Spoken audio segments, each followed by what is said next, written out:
And we are live. Y'all, I've been sitting here for like the last 2 minutes talking. I thought I had already went live. But welcome to the Vice Presidential Debate Watch Party over here. Welcome, everybody. It actually starts at 9, but I'm coming in on 5 minutes early just to get everything squared away, to get all the stuff squared away so I will protect myself. So let me start by saying this. I am enacting fair use under Section 107 of the Copyright Act 1976. Allowance is made for fair use for purposes such as criticism, comment, news reporting, teaching, scholarship, and research. Fair use is a use permitted by copyright statute that might otherwise be infringing. Nonprofit, educational, or personal use tips the balance in favor of fair use. Now that we got this out of the way, I want to welcome everybody to the chat. All those watching via the Facebook page, Champagne and Conversations, welcome. If you're watching via the YouTube page, JLC87 Productions, too, welcome. If you're watching via Periscope and Twitter, welcome. This is the one we've been waiting on. I don't know about you, but this is the big boy. This is the one that I've been wanting to see. Excuse me, y'all, because this is gonna be interesting. I want to see how this is gonna go out, because now I remember Kamala Harris doing those hearings when she was questioning this last Supreme Court nominee. I remember her doing all those hearings and the the impeachment hearings and all that. And she is straightforward. She's a straight shooter. So I want to see how this is gonna fare. Now I got a little comedy because this is a serious thing, but y'all all know Kamala Harris is from Oakland. If you all didn't know about me, I'm from Oakland. So I found this online, and it's cute. I'm going to add a little comedy to it because we're still about 2 minutes out before it gets started. So a little advice for Vice President Pence. Dear Pence, debating a black woman from Oakland is an epic fail. Sincerely, a black woman from Oakland. How about that? I'm just saying, we ain't nothing to play with when it comes to debating. You don't want to play with a black woman, period. And a black woman from Oakland, don't play around. Okay, let's get ready. I'm going to bring it on screen. That way I know we are a minute and 35 seconds away from the vice presidential debate. And I, for one, cannot wait. This is the big one. How they say, let's get ready to rumble. I know that was so corny, wasn't it? But thank y'all, everybody that's coming in to see who all in the chat. Please make sure to thumbs up this video for me, please, and thank you.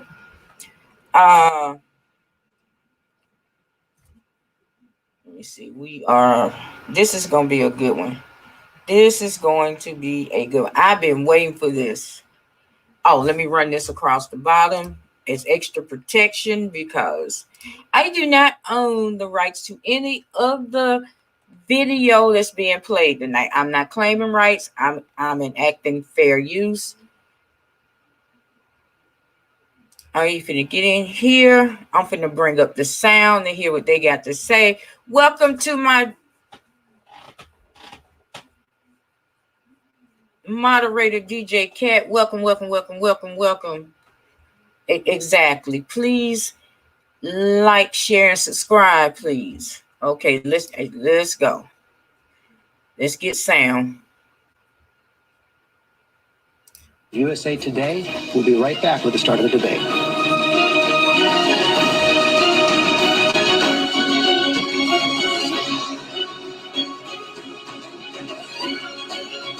If they go to commercial, they'll mute it.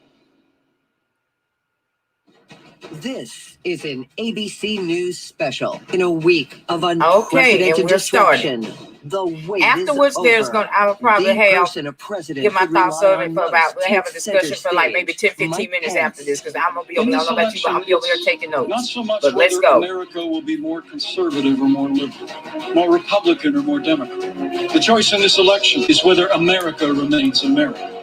Kamala Harris. The constant chaos leaves us adrift. The incompetence makes us feel afraid. The callousness makes us feel alone. And here's the thing, we can do better. The vice presidential debate, live from the University of Utah in Salt Lake City and ABC News election headquarters. Now reporting chief anchor George Stephanopoulos. And welcome back to our special coverage of the race for the White House. Tonight's vice presidential debate now just moments away. That is the scene at the University of Utah in Salt Lake City, where Vice President Mike Pence, Senator Kamala Harris are going to take a stage retrofitted with plexiglass shields to protect against COVID. Everyone not on stage will be wearing a mask. The moderator, you see her there, Susan Page, will direct 9 10-minute segments on topics of her choosing. Only she knows what they are.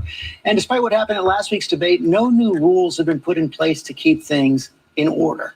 Our correspondents Mary Bruce and Rachel Scott are inside the hall. And Mary, the Biden campaign insisted on these new COVID protections. We can expect that Senator Harris, a former prosecutor, is going to put Mike Pence's record as head of the coronavirus task force on the stand. We heard that from her chief of staff just moments ago. George, Kamala Harris's goal here tonight is to put Mike Pence, the head of the coronavirus task force, on defense. She is known for those fierce cross-examinations, those feisty exchanges during congressional hearings. And tonight she's going to try to argue the case that this administration is failing the American people in responding to this crisis.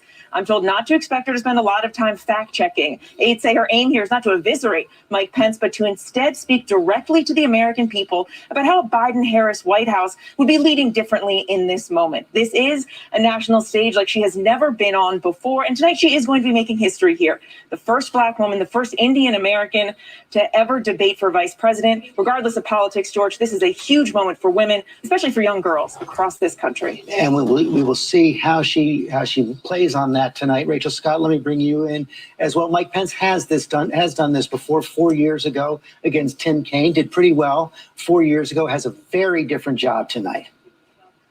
The fact of the matter is, George, this is not 2016. And right now, the country is up against an unprecedented pandemic.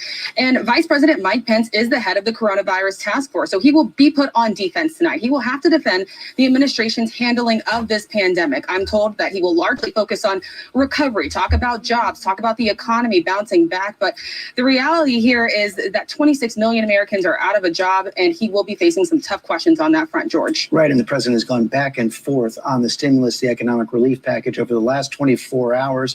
That is the stage right there. Moderator Susan Page will be speaking in just a few moments, outlining her goals for the debate, talking about the rules that she will be laying out as well. Everyone else in that hall wearing a mask tonight, unlike what we saw in Cleveland last week. Here's Susan Page. Good evening. From the University of Utah in Salt Lake City, welcome to the first and only vice presidential debate of 2020, sponsored by the Nonpartisan Commission on Presidential Debates. I'm Susan Page of USA Today. It is my honor to moderate this debate, an important part of our democracy. In Kingsbury Hall tonight, we have a small and socially distant audience, and we've taken extra precautions during this pandemic. Among other things, everyone in the audience is required to wear a face mask, and the candidates will be seated 12 feet apart. The audience is enthusiastic about their candidates, but they've agreed to express that enthusiasm only twice, at the end of the debate and now when I introduce the candidates. Please welcome California Senator Kamala Harris and Vice President Mike Pence. Kamala. She going all black. She mean business.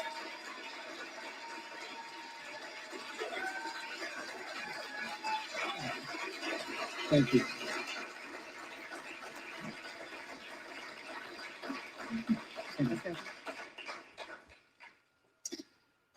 Senator Harris and Vice President Pence, thank you for being here. We're meeting as President Trump and the First Lady continue to undergo treatment in Washington after testing positive for COVID-19. We send our thoughts and prayers to them for their rapid and complete recovery and for the recovery of everyone afflicted by the coronavirus. The two campaigns and the Commission on Presidential Debates have agreed to the ground rules for tonight. I'm here to enforce them on behalf of the millions of Americans who are watching. One note, no one in either campaign or at the Commission or anywhere else has been told in advance Welcome, what Lady topics P. I'll raise or what questions I'll ask. This 90-minute debate will be divided into 9 segments of about 10 minutes each. I'll begin a segment by posing a question to each of you, sometimes the same question, sometimes a different question on the same topic. You will then have 2 minutes to answer without interruption by me or the other candidate. Then we'll take 6 minutes or so to discuss the issue.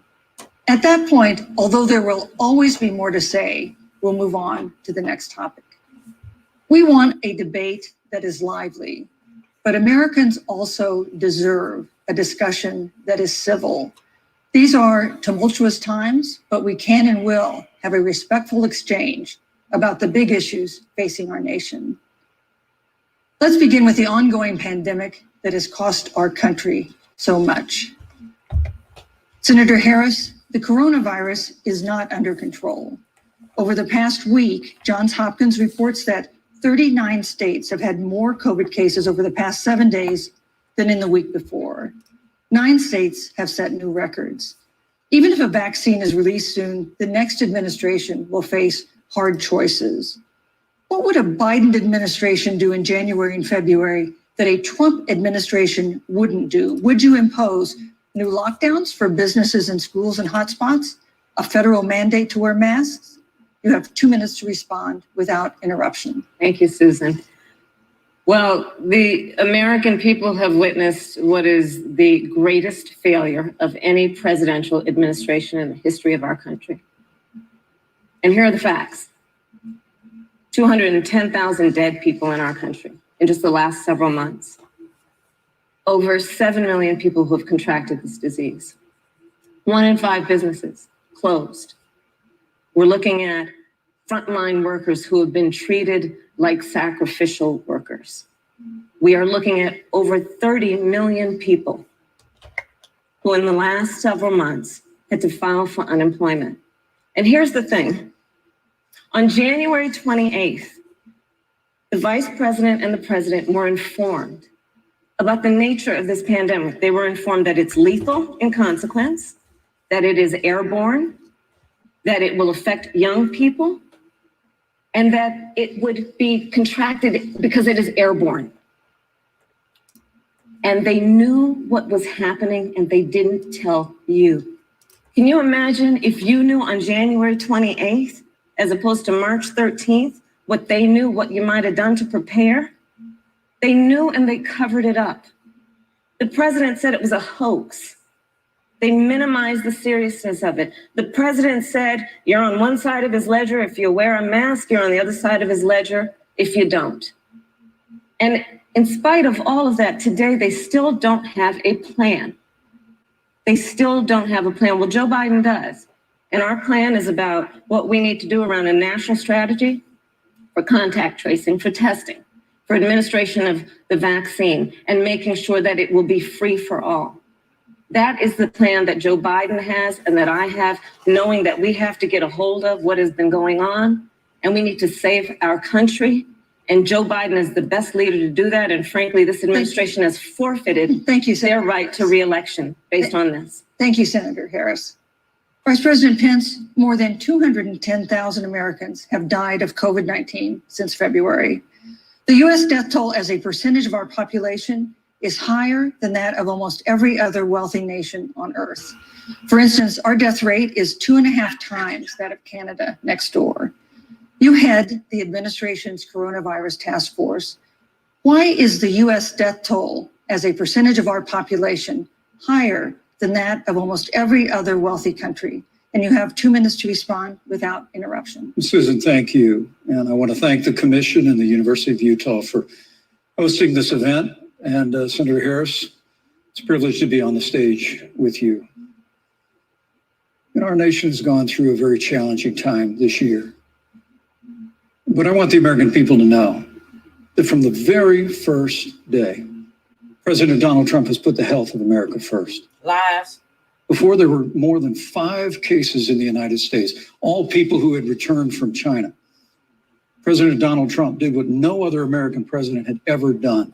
And that was he suspended all travel from China, the second largest economy in the world. Now, Senator Joe Biden opposed that decision. He said it was xenophobic and hysterical. But I can tell you, having led the White House Coronavirus Task Force, that decision alone by President Trump bought us invaluable time to stand up the greatest national mobilization since World War II. And I believe it saved hundreds of thousands of American lives. Because with that time, we were able to reinvent testing. More than 115 million tests have been done to date. We were able to see to the delivery of billions of supplies so our doctors and nurses had the resources support they needed. And we began really before the month of February was out to develop a vaccine and to develop medicines and therapeutics that have been saving lives all along the way. And under President Trump's leadership, Operation Warp Speed, we believe we'll have literally tens of millions of doses of a vaccine before the end of this year. The reality is, when you look at the Biden plan, it reads an awful lot like what President Trump and I and our task force have been doing every step of the way. I mean, quite frankly, when I look at their plan that talks about advancing testing, creating new PPE, developing a vaccine, it looks a little bit like plagiarism, which is something Joe Biden knows a little bit about. And so do I think the Trump. American people know that this is a president who has put the health of America first, and the American people, I believe with my heart, can be proud of the sacrifices they have made. It's saved countless American lives. Senator Harris, would you like to respond? Absolutely. Whatever the vice president is claiming the administration has done, clearly it hasn't worked.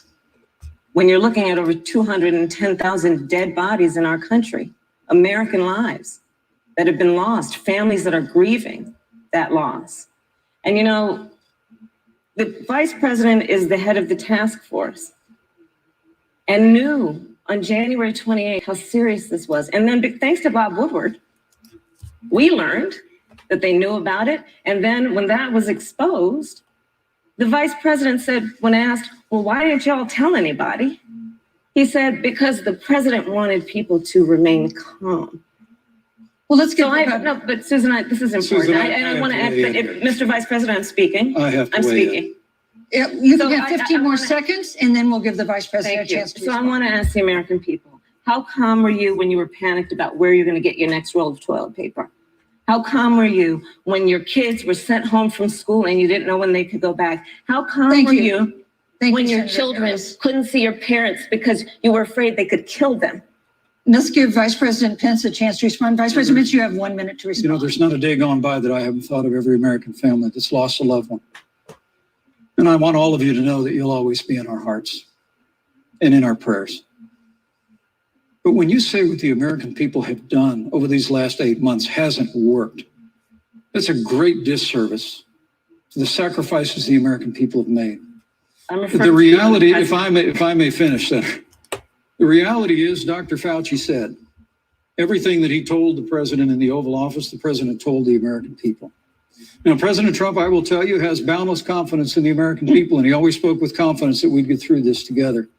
But when you say it hasn't worked, when Dr. Fauci and Dr. Birx and our medical experts came to us in the second week of March, they said if the president didn't take the unprecedented step of shutting down roughly half of the American economy, that we could lose 2.2 million Americans.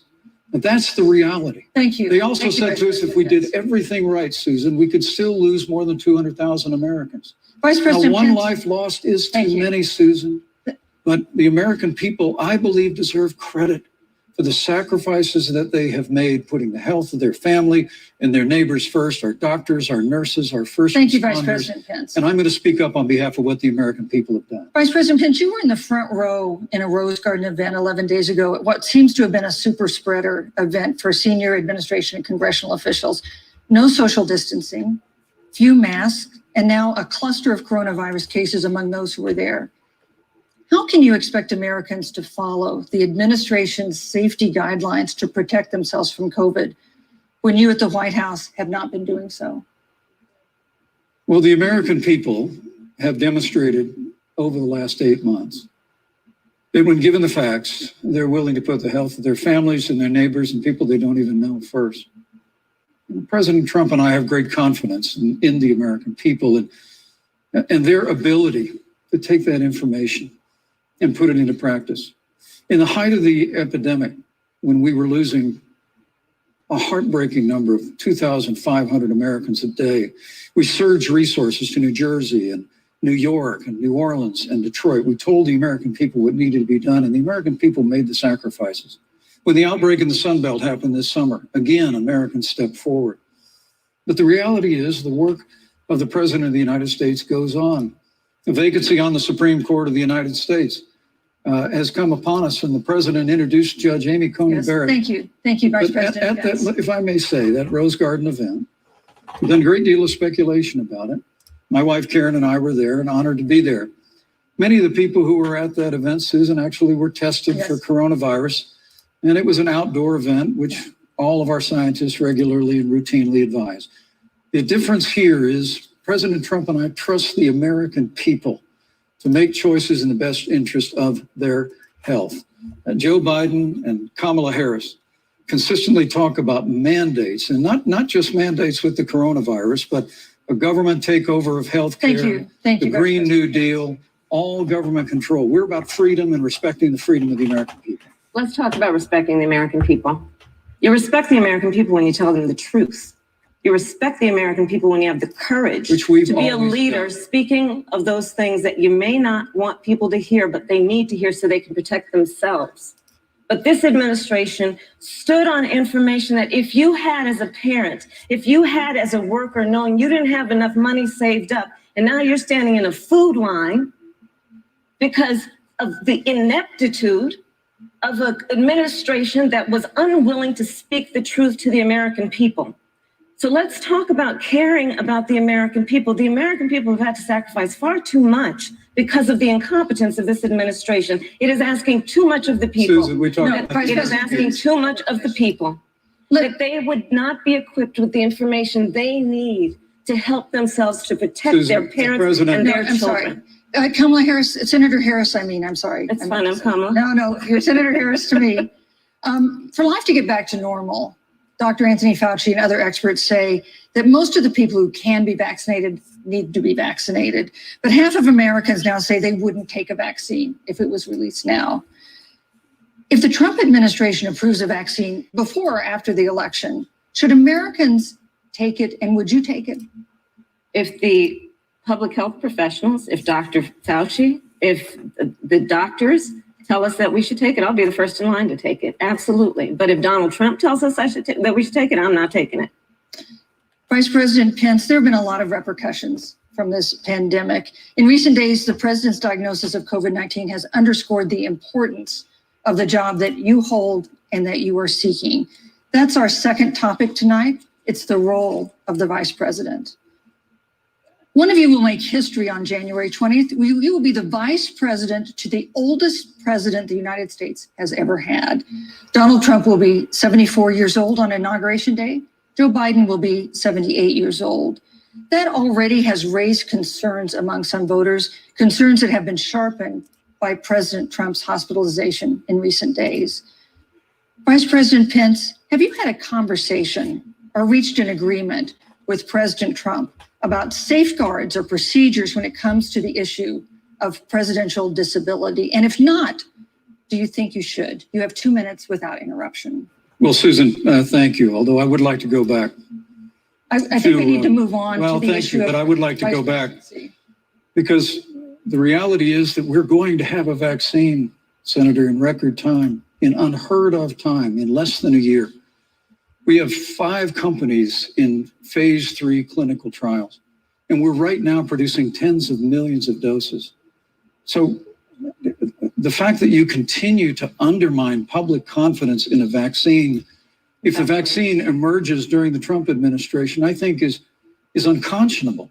And Senator, I just ask you, stop playing politics with people's lives. The reality is that we will have a vaccine, we believe, before the end of this year. and it will have the capacity to save countless American lives. And your continuous undermining of confidence in a vaccine is just, it's just unacceptable.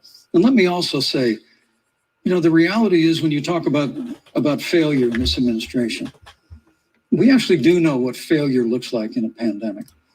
It was 2009. The swine flu arrived in the United States. Thankfully, it ended up not being as lethal as the coronavirus.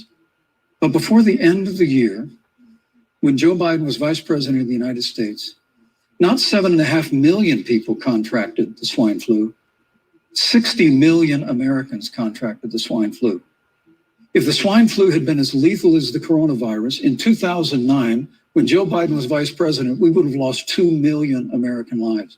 His own chief of staff, Ron Klain, would say last year that it was pure luck that they did, quote, everything possible wrong.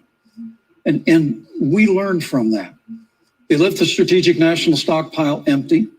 They left an empty and hollow plan, but we still learned from it. And I think the American people, I'm going to say again, can be proud of what we have done. And Senator, please stop undermining confidence in a vaccine. Senator Harris, let me ask you the same question that I asked Vice President Pence, which is, have you had a conversation or reached an agreement with Vice President Biden about safeguards or procedures when it comes to the issue of presidential disability? And if not, and if you win the election next month, do you think you should? You have 2 minutes uninterrupted. So let me tell you, first of all, the day I got the call from Joe Biden, it was actually a Zoom call, asking me to serve with him on this ticket was probably one of the most memorable days of my life. I thought about my mother, who came to the United States at the age of 19, gave birth to me at the age of 25 at Kaiser Hospital in Oakland, California. Oh, town. And the thought that I'd be sitting here right now, I know would make her proud. And she must be looking down on this. Joe and I were raised in a very similar way. We were raised with values that are about hard work, about the value and the dignity of public service, and about the importance of fighting for the dignity of all people. And I think Joe asked me to serve with him because, I have a career that included being elected the first woman district attorney of San Francisco, where I created models of innovation for law enforcement in terms of reform of the criminal justice system. I was elected the first woman of color and Black woman to be elected Attorney General of the state of California, where I ran the second largest Department of Justice in the United States, second only to the United States Department of Justice. And there I took on everything from transnational criminal organizations to the big banks that were taking advantage of homeowners, to for-profit colleges that were taking advantage of veterans. And then, of course, now I serve in the United States Senate as only the second Black woman ever elected to the United States Senate. I serve on the Senate Intelligence Committee, where I've been in regular receipt of classified information about threats to our nation and hotspots around the world. I've traveled the world. I've met with our soldiers in war zones. And I think Joe has asked me to serve with him because he knows that we share a purpose, which is about lifting up the American people. And after the 4 years that we have seen of Donald Trump unifying our country around our common values and principles. Thank you, Senator Harris. Neither President Trump nor Vice President Biden has released a sort of detailed health information that had become the modern norm until the 2016 election. And in recent days, President Trump's doctors have given misleading answers or refused to answer basic questions about his health. And my question to each of you in turn is this information voters deserve to know? Vice President Pence, would you like to go first? Well, Susan, thank you. And let me say on behalf of the President and the First Lady, how moved we've all been by the outpouring of prayers and concern for the President. And I do believe it's emblematic of the prayers and the concern that have ushered forth for every American impacted by the coronavirus.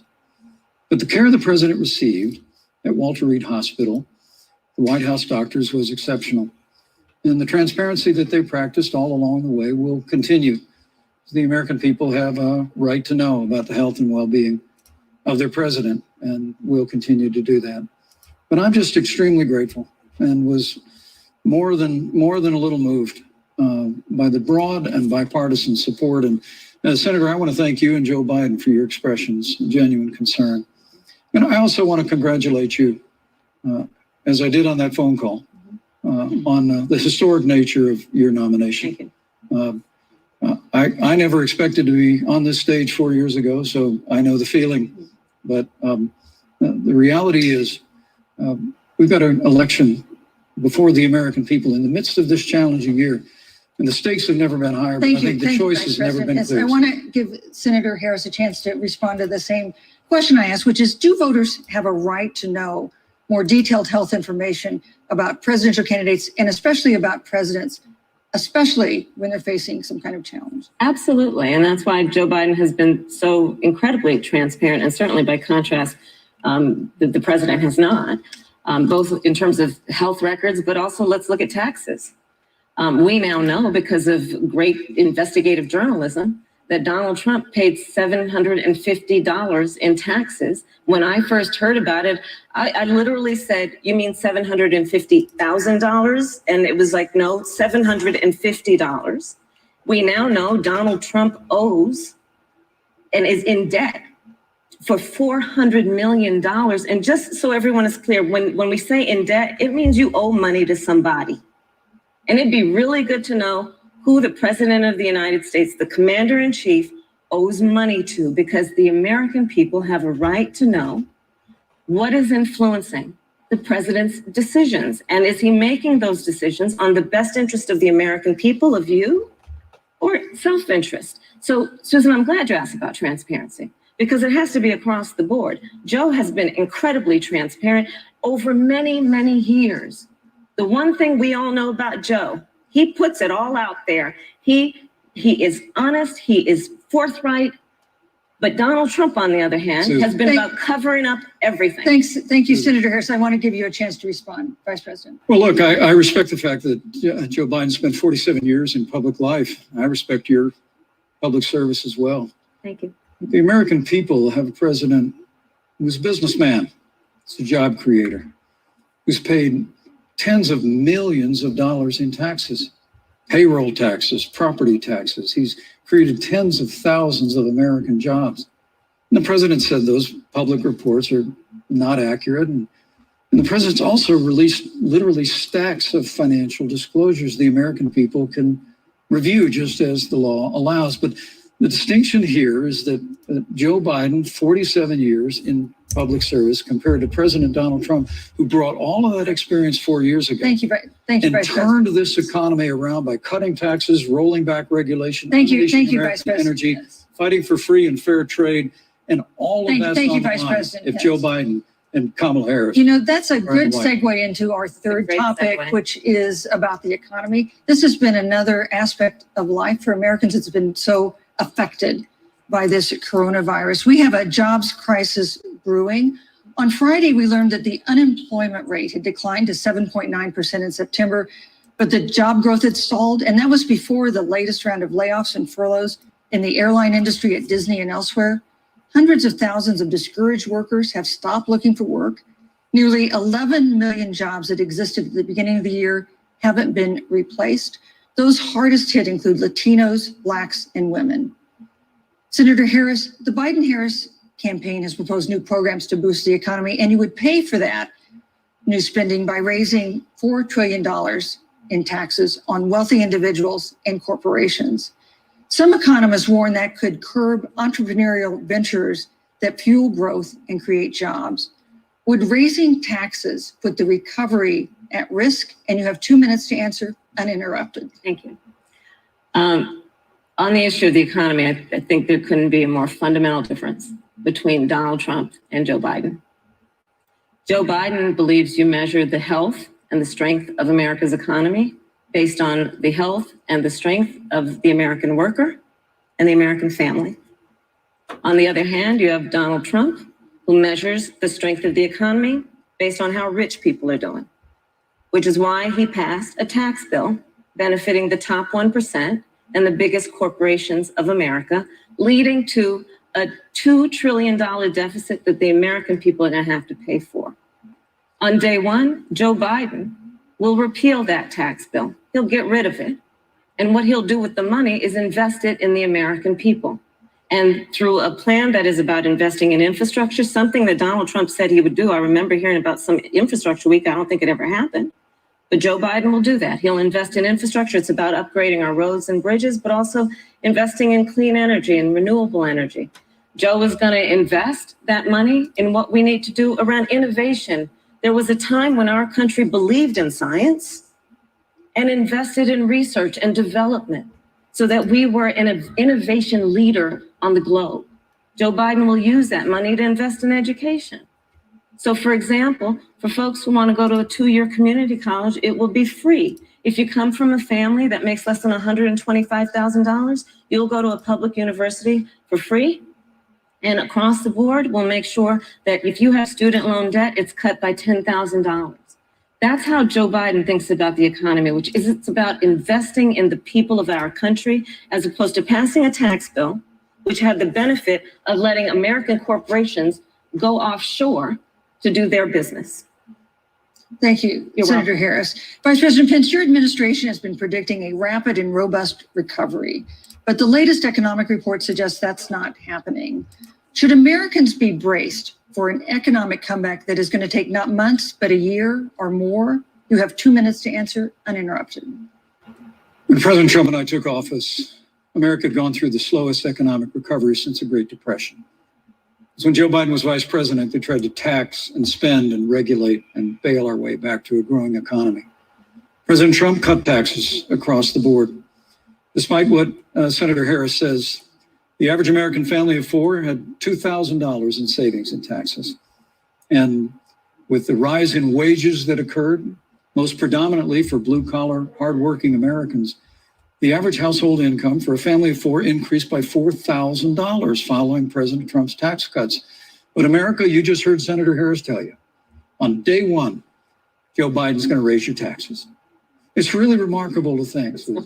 I mean, right after a time where we're going through a pandemic that lost 22 million jobs at the height, we've already added back 11.6 million jobs because we had a president who cut taxes, rolled back regulation, unleashed American energy, fought for free and fair trade, and secured $4 trillion from the Congress of the United States to give direct payments to families, save 50 million jobs through the Paycheck Protection Program. We literally have spared no expense to help the American people and the American worker through this. Joe Biden and Kamala Harris want to raise taxes. They want to bury our economy under a $2 trillion Green New Deal, which you were one of the original co-sponsors of in the United States Senate. They want to abolish fossil fuels and ban fracking, which would cost hundreds of thousands of American jobs all across the heartland. And Joe Biden wants to go back to the economic surrender to China that when we took office, half of our international trade deficit was with China alone. And Joe Biden wants to repeal all of the tariffs that President Trump put into effect to fight for American jobs and American workers. Joe Biden says democracy's on the ballot. Make no mistake about it, Susan. The American economy, the American comeback is on the ballot with 4 more years of growth and opportunity, 4 more years of President Donald Trump. 2021 is going to be the biggest economic year in the history of this country. Thank you, Vice President Pence. Senator Harris. Well, I mean, I thought we saw enough of it in last week's debate, but I think this is supposed to be a debate based on fact and truth. And the truth and the fact is Joe Biden has been very clear. He will not raise taxes on anybody who makes less than $400,000 He said a he's year. going to repeal the Trump tax cuts. Mr. Vice President, I'm speaking. Well, I'm speaking. Be important if you said the truth. Joe Biden has said twice in the debate last week that he's going to repeal the Trump tax cuts. That was tax cuts that gave the average working family $2,000 in a tax break every single year. Senator, that is that's the math. absolutely not true. That Is he tax only bill- cutting? Is he only going to repeal part of the Trump tax cuts? If you don't mind letting me finish, we can then Please. have a conversation. Okay? Please. Okay. Joe Biden will not raise taxes on anyone who makes less than $400,000 a year. He has been very clear about that. Joe Biden will not end fracking. He has been very clear about that. Joe Biden is the one who, during the Great Recession, was responsible for the Recovery Act that brought America back. And now the Trump-Pence administration wants to take credit when they rode the coattails of Joe Biden's success for the economy that they had at the beginning of their term. Of course, now the economy is a complete disaster. But Joe Biden, on the one hand, did that. On the other hand, you have Donald Trump, who has reigned over a recession that is being compared to the Great Depression. On the one hand, you have Joe Biden, who was responsible with President Barack Obama for the Affordable Care Act, which brought health care to over 20 million Americans and protected people with pre-existing conditions. And what it also did is it saved those families who otherwise were going bankrupt because of hospital bills they could not afford. On the other hand, you have Donald Trump, who's in court right now, trying to get rid of the Affordable Care Act, which means that you will lose protections if you have pre-existing conditions. And this is very important, Susan. Yes, and it's we need to give Vice President. I'd just like to, he interrupted me, and I'd like to just finish, please. If you have a pre-existing condition, heart disease, diabetes, breast cancer, they're coming for you. If you love someone who has a pre-existing condition, they're coming for you. If you are under the age of 26 on your parents' coverage, they're coming for you. Senator Harris, thank you. You're welcome. Let me give you a chance to respond. Well, I hope we have a chance to talk about health care because Obamacare was a disaster. The American people remember it well. And President Trump and I have a plan to improve health care and to protect pre-existing conditions for every American. But look, Senator Harris, you're entitled to your own opinion, but you're not entitled to your own facts. You yourself said on multiple occasions when you were running for president that you would ban fracking. Joe Biden looked at a supporter in the eye and pointed and said, I guarantee that we will abolish fossil fuels. They have a $2 trillion version of the Green New Deal, Susan, that your newspaper, USA Today, said really wasn't that very different from the original Green New Deal.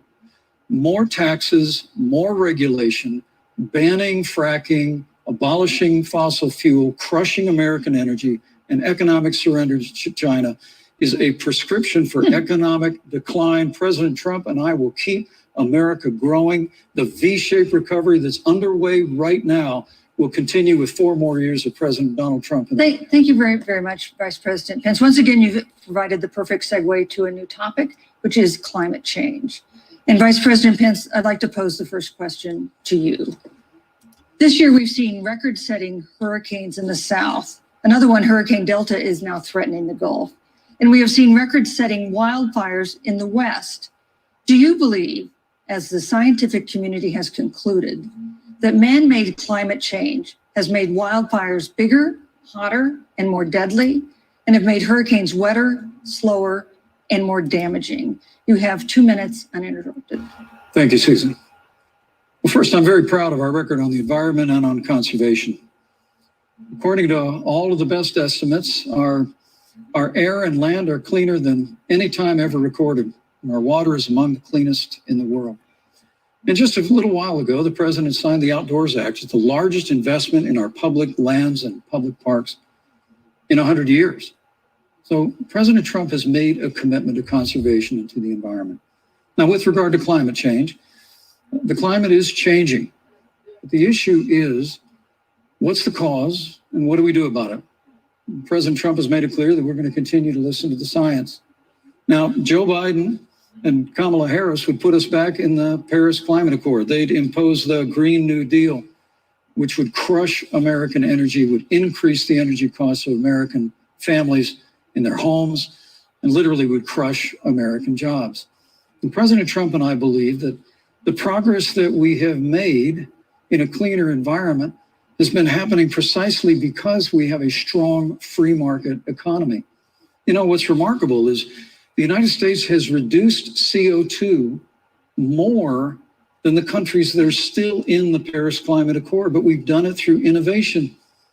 And we've done it through natural gas and fracking, which, Senator, the American people can go look at the record. I know Joe Biden says otherwise now, as you do, but the both of you repeatedly committed to abolishing fossil fuel and banning fracking. And so by creating the kind of American innovation, we're actually steering toward a stronger and better environment. With regard to wildfires, President Trump and I believe that forest management has to be front and center. And even Governor Gavin Newsom from your state has agreed we've got to work on forest management. And with regard to hurricanes, the National Oceanic Administration tells us that actually as difficult as they are, Thank you, Vice President. there are no more hurricanes today than there were 100 years ago. Thank you. But many of the climate alarmists use hurricanes and wildfires to try and sell their bill of goods of a Green New Deal. And President Trump and I are going to always put American jobs and American workers first. Senator Harris, as the Vice President mentioned, you co-sponsored the Green New Deal in Congress.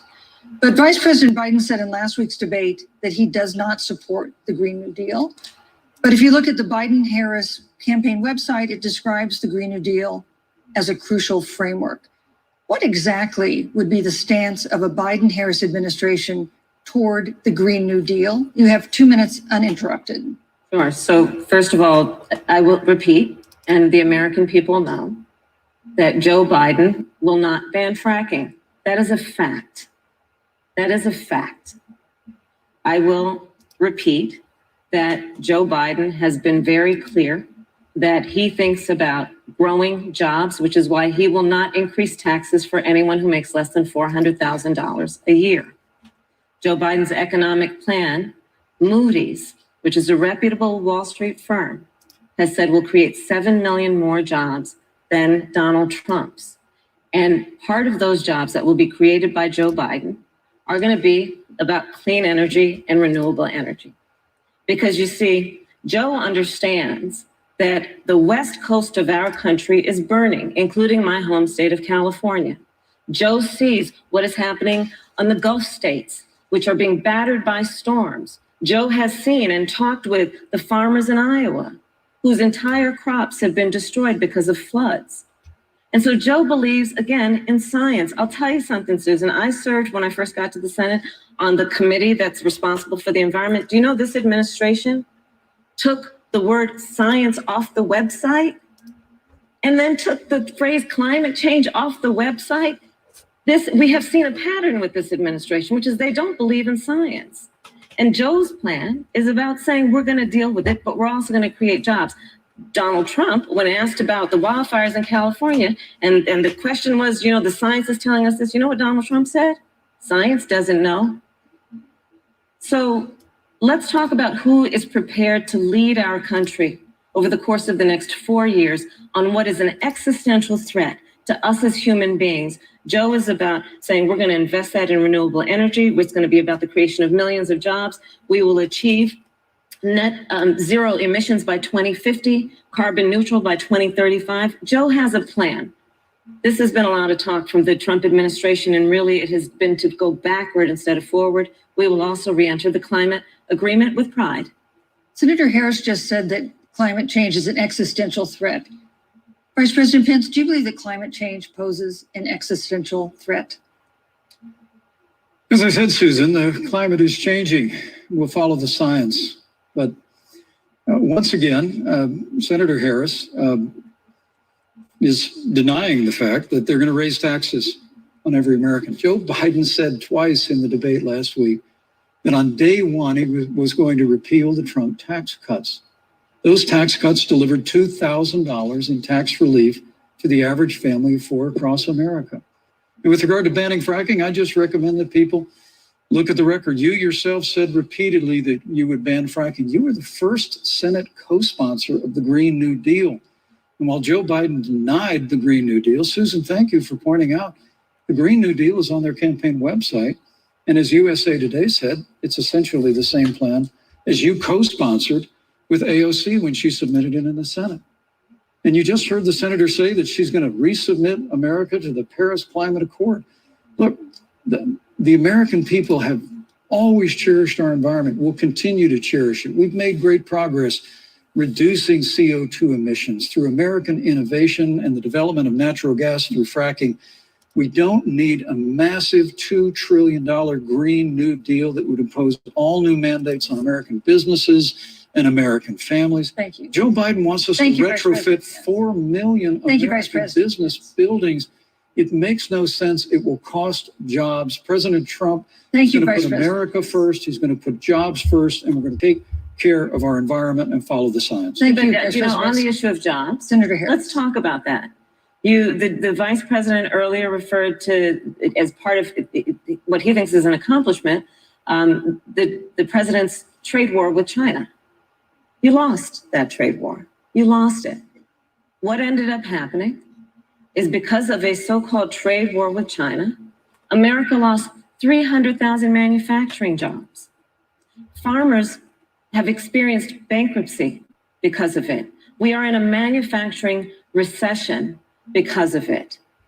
And when we look at where this administration has been, there are estimates that by the end of the term of this administration, they will have lost more jobs than almost any other presidential administration. And the American people know what I'm talking about.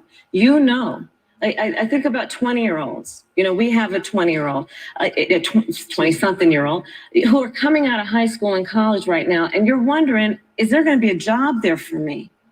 We're looking at people who are trying to figure out how they're going to pay rent by the end of the month. Almost half of American renters are worried about whether they're going to be able to pay rent by the end of the month. This is where the economy is in America right now, and it is because of the catastrophe and the failure of leadership of this administration. Thank you, Senator Harris. Vice President Pence, let me give you just 15 seconds to respond, because then I want to move on. Well, I'd love to respond. Look, lost the trade war with China. Joe Biden never fought it. Joe Biden has been a cheerleader for communist China through over the last several decades. And again, Senator Harris, you're entitled to your opinion. You're not entitled to your own facts. When Joe Biden was vice president, we lost 200,000 manufacturing jobs. And President Obama said they were never coming back. He said we needed a magic wand to bring them back. In our first 3 years after we cut taxes, rolled back regulation, unleashed American energy, this administration saw 500,000 manufacturing jobs created. And that's exactly the kind of growth we're going to continue to see as we bring our nation through this pandemic. The Green New Deal, your massive new mandates, your Paris Climate Accord, it's going to kill jobs this time, just like it killed jobs. I just need to respond very briefly. 15 seconds. And Thank you. Thank you. Joe Biden is responsible for saving America's auto industry, and you voted against it. So let's set the record straight. Thank you. I'd like to talk about China. We have, as our next topic, we have no more complicated or consequential foreign relationship than the one with China. It is a huge market for American agricultural goods. It's a potential partner in dealing with climate change in North Korea. And in a video tonight, President Trump again blamed it for the coronavirus, saying China will pay. Vice President Pence, how would you describe our fundamental relationship with China? Competitors, adversaries, enemies? You have 2 minutes. Thank you, Susan. Well, before I leave that, let me speak to voting records if I can. You know, everybody knows that NAFTA cost literally thousands of American factories to close. We saw automotive jobs go south of the border. President Trump fought to renegotiate NAFTA. And the United States-Mexico-Canada agreement is now the law of the land. American people deserve to know Senator Kamala Harris was one of only 10 members of the Senate to vote against the USMCA. It was a huge win for American auto workers. It was a huge win for American farmers, especially dairy in the upper Midwest.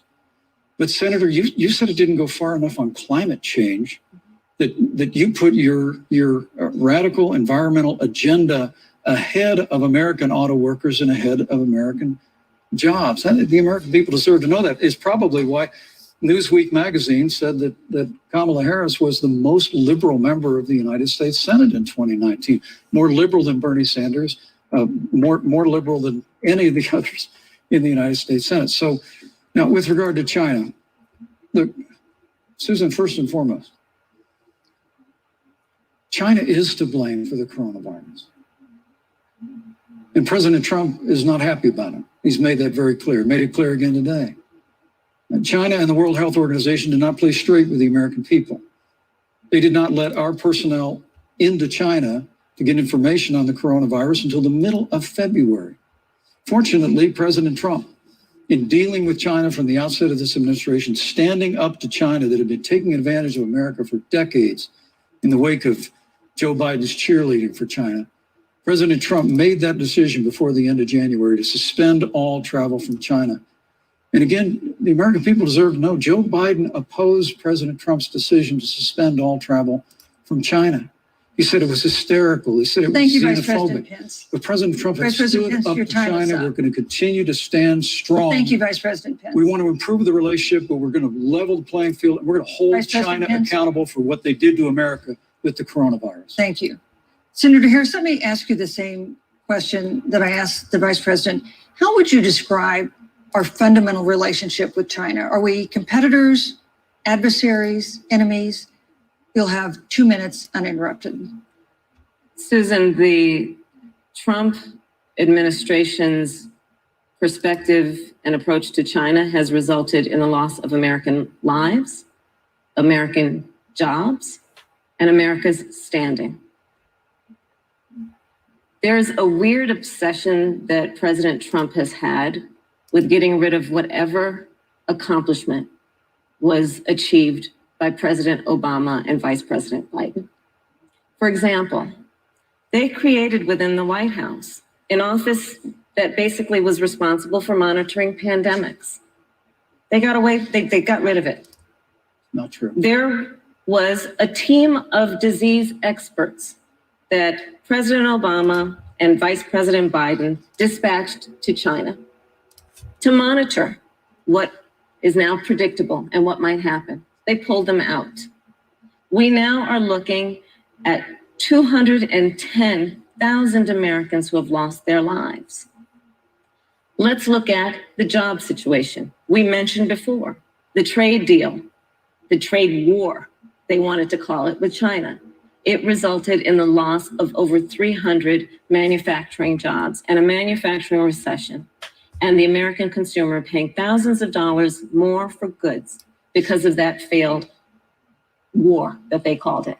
Then let's talk about standing. Pew, a reputable research firm, has done an analysis that shows that leaders of all of our formerly allied countries have now decided that they hold in greater esteem and respect Xi Jinping, the head of the Chinese Communist Party, than they do Donald Trump, the President of the United States, the Commander-in-Chief of the United States. This is where we are today because of a failure of leadership by this administration.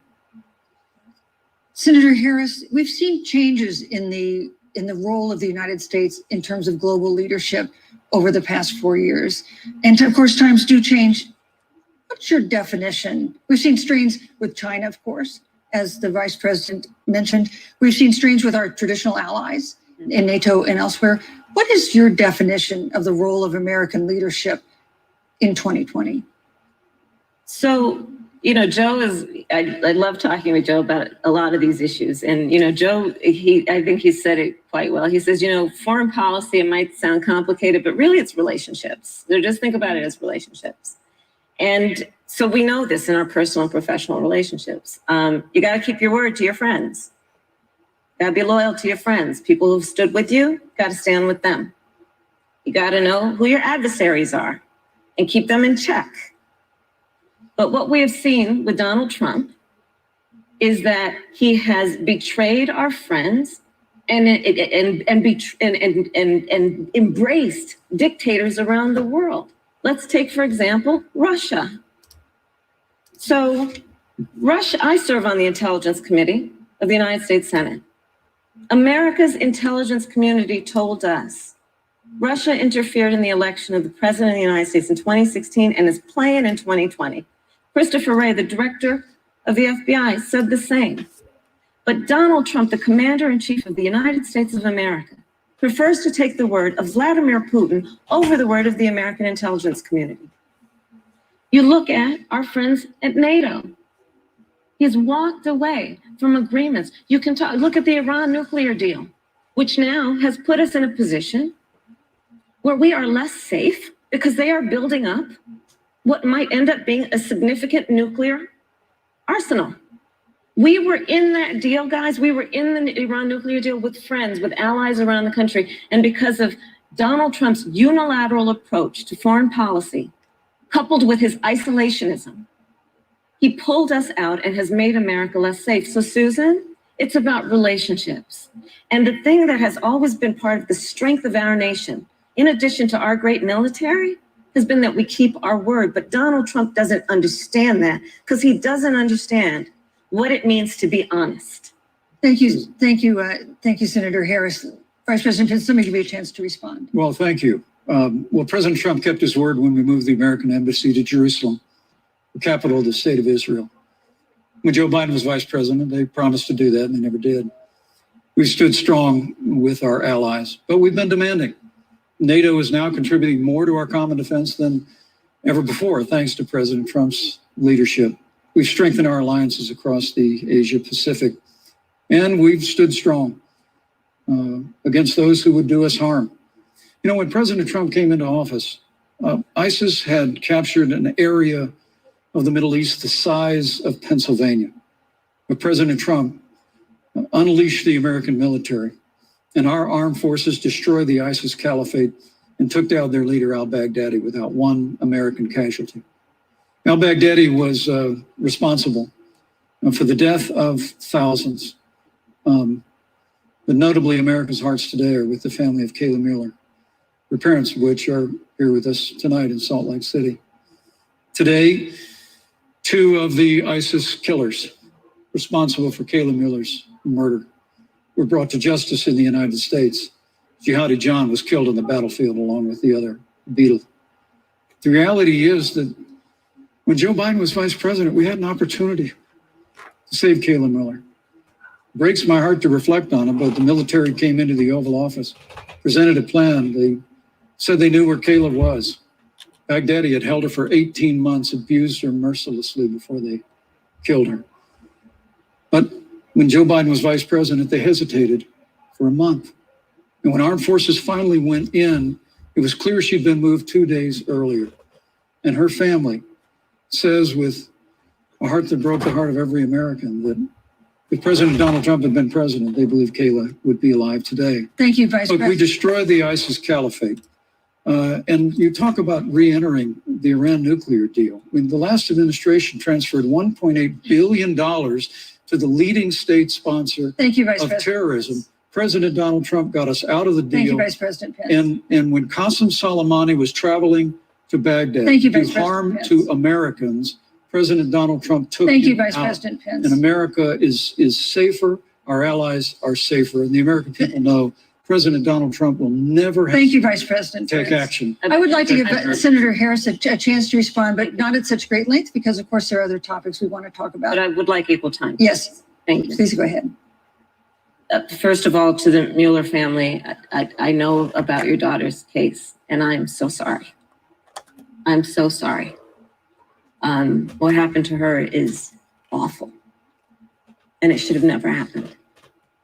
And I know Joe feels the same way. And I know that President Obama feels the same way. But you mentioned Soleimani. Let's start there. So after the strike on Soleimani, there was a counter strike on our troops in Iraq. And they suffered serious brain injuries. And do you know what Donald Trump dismissed them as? Headaches. And this is about a pattern of Donald Trump's, where he has referred to our men who are serving in our military as suckers and losers. Donald Trump, who went to Arlington Cemetery and stood above the graves of our fallen heroes and said, what's in it for them? Because of course, he only thinks about what's in it for him. Let's take what he said about John McCain, a great American hero. And Donald Trump says he doesn't deserve to be called a hero because he was a prisoner of war. And this is very important when you want to talk about who is the current commander-in-chief and what they care about and what they don't care about. Public reporting that Russia had bounties on the heads of American soldiers. And you know what a bounty is? It's somebody puts a price on your head and they will pay it if you are killed. And Donald Trump had talked at least 6 times to Vladimir Putin and never brought up the subject. Joe Biden would never do that. Thank Joe you. Biden would, but Joe Biden would hold Russia to account for any threat to our nation's security or to our troops who are sacrificing their lives for the sake of our democracy and our safety. Thank you, Senator Harris. This is such an important issue, but we have other important issues as well. And Susan, I want to make sure we have a chance I really have to talk about. respond to that. I'm- Look, she has 15 seconds because Well, I got to we're have trying more to than keep. that. Look, Well, I'm sorry, but Vice President, Look, but you've I- had more time than she's had so the far. slanders against President Donald Trump regarding men and women of our armed forces are absurd. I'm sorry, Vice My President son is Pence. a captain in the United Yes. States Marine Corps. My son-in-law is deployed in the United States Navy. I can assure all of you, with sons and daughters serving in our military, President Donald Trump not only respects but reveres all of those who serve in our armed forces, and any suggestion otherwise is ridiculous. But Let thank me you, also Vice say President Pence. that Vice the American President people Pence, deserve, Vice Susan, President American Pence, people deserve I to didn't, know. Vice President Pence, I did not, excuse me, Susan, the I did American not people create deserve the to know rules for tonight. Joe Biden. Your and Trump- campaigns agreed to the rules for tonight's I- debate with the Commission on Presidential Debates. I'm here to enforce them, which involves moving from one topic to another, giving roughly equal time to both of Go you, right ahead. which is what I'm trying very hard to Go do. right ahead. So I want to go ahead and move to the next topic, which is an important one, as the last topic was, and that is the Supreme Court. On Monday, the Senate Judiciary Committee is scheduled to open hearings on Amy Coney Barrett's nomination to the Supreme Court. Senator Harris, you'll be there as a member of the committee. Her confirmation would cement the court's conservative majority and make it likely open to more abortion restrictions, even to overturning the landmark Roe v. Wade ruling. Access to abortion would then be up to the states. Vice President Pence, you're the former governor of Indiana. If Roe v. Wade is overturned, what would you want Indiana to do? Would you want your home state to ban all abortions? You have 2 minutes, uninterrupted. Well, thank you for the question, but I'll use a little bit of my time to respond to that very important issue before. The American people deserve to know Qasem Soleimani, the Iranian general, was responsible for the death of hundreds of American service members. When the opportunity came, we saw him headed to Baghdad to kill more Americans. President Trump didn't hesitate, and Qasem Soleimani is gone. But you deserve to know that Joe Biden and Kamala Harris actually criticized the decision to take out Qasem Soleimani. It's really inexplicable, but with regard to Joe Biden, it's explainable. Because history records that Joe Biden actually opposed the raid against Osama bin Laden. It's absolutely essential that we have a commander-in-chief who will not hesitate to act to protect American lives and to protect American service members, and that's what you have in President Donald Trump. Now, with regard to the Supreme Court of the United States, let me say President Trump and I could not be more enthusiastic about the opportunity to see Judge Amy Coney Barrett become Justice Amy Coney Barrett. And she's a brilliant woman, and she will bring a lifetime of experience and a sizable American family to the Supreme Court of the United States. And our hope is, in the hearing next week, unlike Justice Kavanaugh received with treatment from you and others, we hope she gets a fair hearing. And we particularly hope that we don't see the kind of attacks on her Christian faith that we saw before. I mean, the Democrat chairman of the Judiciary Committee before, when Judge Barrett was being confirmed for the Court of Appeals, expressed concern that the dogma of her faith lived loudly in her. Dick Durbin of Illinois said that it was a concern. Senator, I know one of our judicial nominees, you actually attacked because they were a member of the Catholic Knights of Columbus, just because the Knights of Columbus holds pro-life views. And Thank you. views. Thank you, Vice President So Pence. Your my time hope is is up. that when the hearing takes place, that Thank you, Vice President Pence. that Judge Amy Coney Barrett will be respected, Thank you, treated Vice President respectfully, Pence. voted and confirmed Thank to the you. Supreme Court of the United States. Senator Harris, you're the senator from and former Attorney General of California. So let me ask you a parallel question to the one I posed to the Vice President. If Roe v. Wade is overturned, what would you want California to do? Would you want your home state to enact no restrictions on access to abortion. And you have 2 minutes uninterrupted. Thank you, Susan. First of all, Joe Biden and I are both people of faith, and it's insulting to suggest that we would knock anyone for their faith. And in fact, Joe, if elected, will be only the second practicing Catholic as president of the United States. On the issue of this nomination, Joe and I are very clear, as are the majority of the American people. We are 27 days before the decision about who will be the next president of the United States. And, you know, before, when this conversation has come up, you know, it's been about election year or election time. We're literally in an election. Over 4 million people have voted. People are in the process of voting right now. And so Joe has been very clear, as the American people are. Let the American people fill that seat in the White House, and then we'll fill that seat on the United States Supreme Court. And to your point, Susan, the issues before us couldn't be more serious. There's the issue of choice, and I will always fight for a woman's right to make a decision about her own body. It should be her decision and not that of Donald Trump and the Vice President, Michael Pence. But let's also look at what else is before the court. It's the Affordable Care Act. Like, literally in the midst of a public health pandemic, when over 210,000 people have died and 7 million people probably have what will be in the future considered a pre-existing condition because you contracted the virus. Donald Trump is in court right now trying to get rid of the Affordable Care Act. And I said it before, and it bears repeating. This means that there will be no more protections if they win for people with pre-existing conditions. This means that over 20 million people will lose your coverage. It means that if you're under the age of 26, you can't stay on your parents' coverage anymore. And here's the thing. The contrast couldn't be more clear. They're trying to get rid of the Affordable Care Act. Joe Biden is saying, let's expand coverage. Let's give you a choice of a public option or private coverage. Let's bring down premiums. Thank you, Senator Let's Harris. lower Medicare eligibility to 60. Thank you, Senator. That's true leadership. You know, you mentioned earlier, Vice President Pence, that the president was committed to maintaining protections for people with pre-existing conditions.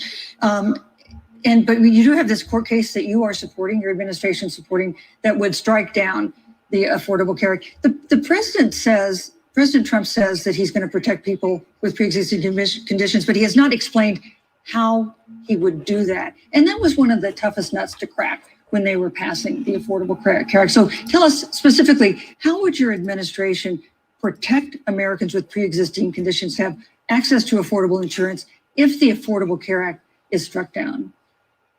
Well, thank you, Susan. But let me just say, addressing your very first question, I couldn't be more proud to serve as vice president to a president who stands without apology for the sanctity of human life. I'm pro-life. I don't apologize for it.